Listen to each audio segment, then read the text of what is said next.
అందరికీ నమస్కారం. అస్సలాం వాలేకుం. నేను గతంలో నా పేరు ముక్తియార్ అహ్మద్. గతంలో నగర ప్రధాన కార్యదర్శిగా క్లస్టర్గా అనంతపురంలో అనేక పోరాటాలు, ప్రజల సమస్యలు నిరంతరం వాళ్ళకి నేను తోడుగా నీడగా ఎల్లప్పుడూ ప్రజల్లో అందుబాటులో ఉంటూ వాళ్ళ సమస్యలపై పోరాడుతూ ఉంటాయి. 5 ఏళ్లలో అనంతపురం అర్బన్లో ప్రధాన కార్యదర్శిగా నేను ఉన్నాను, క్లస్టర్గా పనిచేసినాను. అనంతపురం అర్బన్లో అప్పుడు 23 సీట్లు వచ్చిన తెలుగుదేశం పార్టీకి కనీసము యూనిట్ ఇన్ఛార్జీలు కూడా దొరకలేదు. జనరల్ సెక్రటరీగా అప్పుడు ఇన్ఛార్జ్ గుండా ఆయన నా పైన ఎక్కువ ప్రెజర్ వేసి టౌన్లో గల్లీ గల్లీ సందుల్లో ఇళ్ళకాడ తిరిగి పార్టీని బలోపేతం చేయడానికి చాలా కృషి పడినాను. ఎందుకో ఎక్స్పీరియన్స్ ఉండే వ్యక్తి, సీఎం మాజీ ముఖ్యమంత్రిగా ఉంటూ చంద్రబాబు నాయుడు మరి ఈరోజు సీఎం అయినాడు. ఎక్స్పీరియన్స్ ఉన్నోడు ఏదో చేసేస్తారు, రాష్ట్రాన్ని బాగుపరుస్తారు అనుకొని అనేక కష్టాలు పడినాము. మాకు పార్టీల్లో పనిచేసే లబ్ధి దొరుకుతుందనో ఆర్థికంగా బలపడతామనో చెప్పి పార్టీకి పని చేయలేదు. ప్రజల సమస్యలు తీర్చాలని పార్టీకి పనిచేసినాను. ఇవన్నీ ఒక ఎత్తు అయితే, గతంలో ఎవరో కార్యకర్త చనిపోతే బాబు గారు ఆయన శవం మోసేది కార్యకర్తలది. ఎందుకు? ఓట్ల కోసం. పార్టీ రాకముందు ఎస్సీలు, బీసీలు, మైనారిటీలు జెండాలు మోసేకి ఫ్రంట్ స్టెప్పులో మొదటి వరుసలో వీళ్ళని పెట్టినారు. పార్టీ రాగానే సేమ్ కమ్యూనిటీకి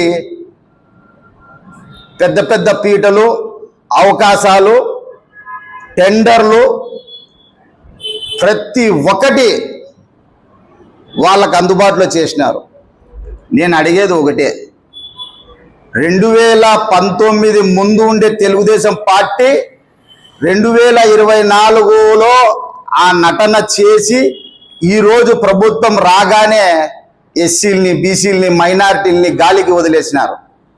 మీరు బాగా గమనించచ్చు. వైఎస్ఆర్ పార్టీ, అపోజిషన్లో ఉండే వైఎస్ఆర్ పార్టీ వాళ్ళ అధికారంలో ఉన్నప్పుడు బీసీలకి, ఎస్సీలకి, మైనార్టీలకి పెద్దపీట వేసి ఉన్నత స్థాయి పదవుల్లో వాళ్ళకు గౌరవించితే, ఈరోజు పార్టీ తెలుగుదేశం పార్టీ వచ్చినప్పటి నుంచి ఒక వర్గానికే పదవులు, హోదాలు అంటగట్టడం జరిగింది. ఎందుకంటే సీనియర్లందరినీ, సీనియర్ నాయకుల్ని ఇంటికి పరిమితం చేసి కొత్త సూట్ కేసులు మోసుకొని వచ్చిన వారికి వాళ్లకు అధికారం ఇవ్వడము. మొదటగానే మేము ఆ రోజే దీనిపై గలమిప్పినాము. ఒక కొత్త వ్యక్తులకి మీరు ఎలా ఎమ్మెల్యే సీట్ ఇస్తారు అని.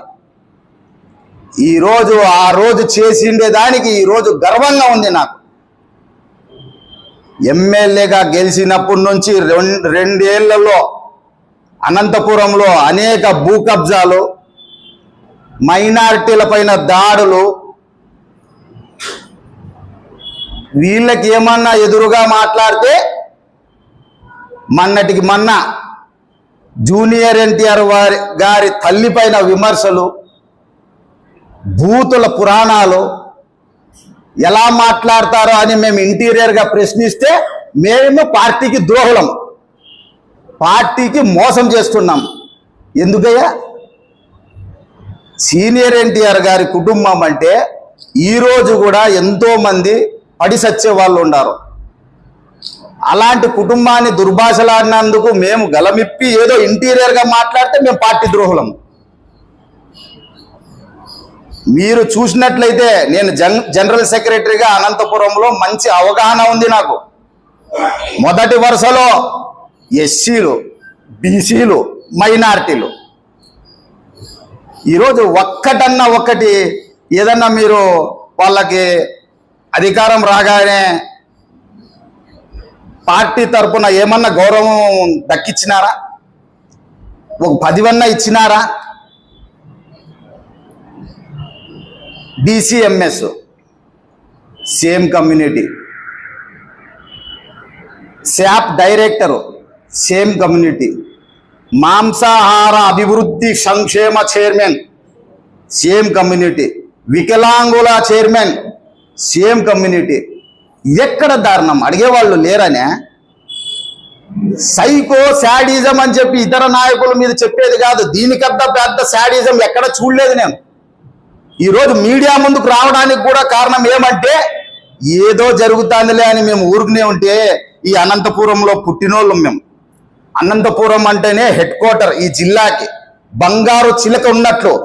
కొంతమంది గుంట నక్కలు, తోడేలు అనంతపురం మీద పడి భూ కబ్జాలు, అనేక అసాంఘిక కార్యకలాపాలకు వీళ్ళు చేదోడు వాదోడుగా నిలువెత్తున వాళ్లకు నిలబడి చేస్తున్నారే. ఇది అన్ని చూడలేక ఈరోజు నేను పార్టీ సభ్యత్వాన్ని, పార్టీని రాజీనామా చేస్తున్నాను. ఇదే చంద్రబాబు మాజీ ముఖ్యమంత్రులు ఉన్నప్పుడు, ఆయన అరెస్ట్ అయినప్పుడు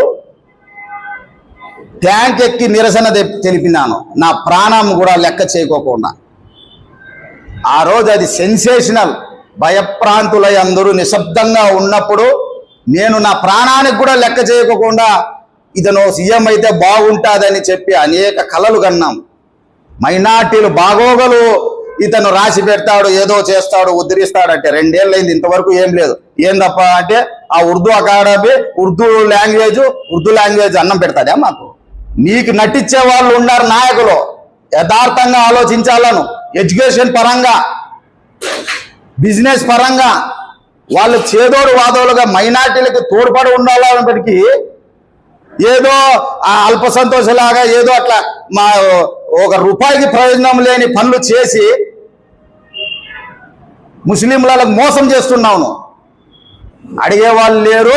అధికారంలో కూర్చున్నాను, కేసులు పెడదామని భయపడే వాళ్ళం కాదు. అనంతపురం గడ్డ పోరాటాలకి ఒక అడ్డ, అది గుర్తుపెట్టుకో. ఇక్కడి నుంచే రెవల్యూషన్ స్టార్ట్. ఇంకా ఇప్పించి ఇంత అన్యాయంగా మీ ఇష్టారాజ్యం వచ్చినట్టు చేస్తారా? మొన్నటికి మొన్న ఎస్సీ పాప మానభంగానికి గురయ్యి హత్యకు గురయింది. ఎక్కడ న్యాయం మీది? మైనారిటీల స్థలం ఆశ్రా ఆప్టికల్స్, ఆయన డాక్టరు, డబుల్ రిజిస్టర్ చేస్తారా? బీసీఎంఎస్ దగ్గర విషం తాగింది అమ్మ, సూసైడ్ అటెంప్ట్ చేసింది మైనార్టీ మహిళ. అంటే ఎస్సీలు మైనార్టీలు మీ టార్గెట్ బీసీ. ఆయన ఒకటి అభివృద్ధి చెయ్యా, నీకు ఏదో పట్టం కట్టినారో, నువ్వు కాబోయే సీఎం అంట. కాబోయే సీఎము నీకు రాష్ట్ర ప్రధాన కార్యదర్శి ఇచ్చినారు నారా లోకేష్కి, విదేశీ విద్యా మంత్రిగా నీకు పదవి ఇచ్చినారు. ఏం చేస్తున్నావు నువ్వు? రెడ్ బుక్ తీస్తావంట. రెడ్ బుక్, నీ రెడ్ బుక్ లో మొదటి పేపర్లో బలైన వాళ్ళు ఈ తెలుగుదేశం పార్టీకి కష్టపడిన ఎస్సీలు, మైనార్టీలు, బీసీలే. దీనికన్నా ఘోరం ఏంది లేదు. ఫస్ట్ అండ్ లాస్ట్ పార్టీ రాసి పెట్టుకోను. నడ్డి పొడిచినాను. ఆటో డ్రైవర్లు, కూలీ నాలి చేసుకునే వాళ్ళు పార్టీకి వాళ్ళ పనులు విడిచి పనిచేసినారు. అలాంటి వాళ్ళని ఇంటికి పరిమితం చేసినారు. పిచ్చోళ్ళై తిరుగుతున్నారు వాళ్ళు. వచ్చిండే తెరపైకి ఎవరంటే 5 ఏళ్ళు దాక్కున్నారు, వాళ్ళని తీసుకొని ముందుకు పెట్టినారు. ఇವರು ప్రైవేట్ సైన్యం. ఎందుకంటే ఈ అనంతపురంలో పుట్టినోళ్ళు ఎవరు ఒకరి భూములు పీక్కుండేదానికి, ఒకరి ఆస్తులు పీక్కుండానికి ప్రయత్నించారు. ప్రైవేట్ సైన్యం లోపలికి వచ్చింది. అలీబాబా 40 చోర్ అన్నట్లు వాళ్ళు ఏం చేస్తారంటే, అలీబాబా 40 చోర్లో పగల్లో అంతా తిరుగుతాండ్రి టౌన్ లో, రాత్రి అయితే మొప్పు అయితే ఇదే ఈరోజు అనంతపురంలో జరుగుతా ఉండేది. అనంతపురం ప్రజలకి నా శతకోటి వందనాలు, నన్ను క్షమించమని నేను కోరుకుంటున్నాను. నా శిరస్సు వంచి నేను క్షమించండి. ఇలాంటి వాళ్ళకి ఇంటిండ్లు తిరిగి ఓటు అడిగినందుకు మా పాపాన మీరు క్షమించాలని నేను కోరుకుంటున్నాను. అందుకు ఈ పార్టీ నుంచి బయటికి వచ్చి వీళ్ళు ధీటైన పార్టీ, బలమైన పార్టీ, వీళ్ళకి ఎదిరించే వాళ్ళు ఎవరన్నా అంటే అది వైఎస్ఆర్ పార్టీ. ఆ పార్టీలో రేపు ఉదయం 10 గంటలకి నేను చేరి వీళ్ళ అక్రమాలని, వీళ్ళు చేసే అరాచకాలని, వీళ్ళు చేసే దౌర్జన్యాలని అంటుకడతా. అనునిత్యం నేను వైసీపీ పార్టీకి కూడా చెప్తున్నాను, అయ్యా మీరు పదవులు వద్దు, నాకు హోదాలు వద్దు, ఈ రోజు కాకపోతే రేపు వీళ్ళు ప్రెస్ మీట్ పెట్టి చెప్తారు అతను ఆ పోస్టులు అడిగినాడు, ఆ హోదాలు అడిగినారు. అల్లా దయ వల్ల పుట్టినప్పటి నుంచి రాయల్ ఫ్యామిలీలోనే ఉన్నాను, ఇప్పుడు కూడా నాకు జరుగుతుంది. నా ఊరంటే నాకు చాలా ఇష్టం. ఈ ఊర్లో అనేక మంది రిటైర్ అయిన ముసలోళ్ళు బీద బిక్కి అంతా బతుకుతామని చెప్పి పల్లెల్లో వచ్చి ఇటుకున్నారు. ఏదో వాళ్ళ జీవితాంతం కూడిపెట్టిన డబ్బులతో ఇక్కడ స్థలాలు కొంటే మీరు కబ్జా చేస్తారా? ఎదిరించే వాళ్ళు లేరనే? మీ పార్టీలో ఉంటే అంత బానిస బతకాల్సిన మాకు అవసరమే లేదు. నేను ఒక భగత్ సింగ్, తరిమిల నాగిరెడ్డి ఇలాంటి వ్యక్తుల్ని, అల్లూరి సీతారామరాజు, అష్ఫకుల్లా ఖాన్ ఇలాంటి వ్యక్తులు స్ఫూర్తిగా నేను పుట్టినప్పటి నుంచి వాళ్ళ కథలు చదువుకుంటూ పైకి వచ్చినవాడిని. నేను ఎవరిని భయపడినా. మీరు చేసే ఈ అరాచకాలు తక్షణమే ఆపాలా, లేకపోతే చాలా ఎదుర్కొంటారని ఈ మీడియా ప్రతినిధుల ద్వారా నేను విన్నపం చేసుకుంటున్నాను. ఇది నా వార్నింగ్ అనుకోండి. ఇక మీదట మీరు ఎక్కడైనా కానీ భూ కబ్జాలు చేస్తే ఆమరణ దీక్షగా కూర్చుంటానని చెప్పి నేను తెలియజేసుకుంటున్నాను.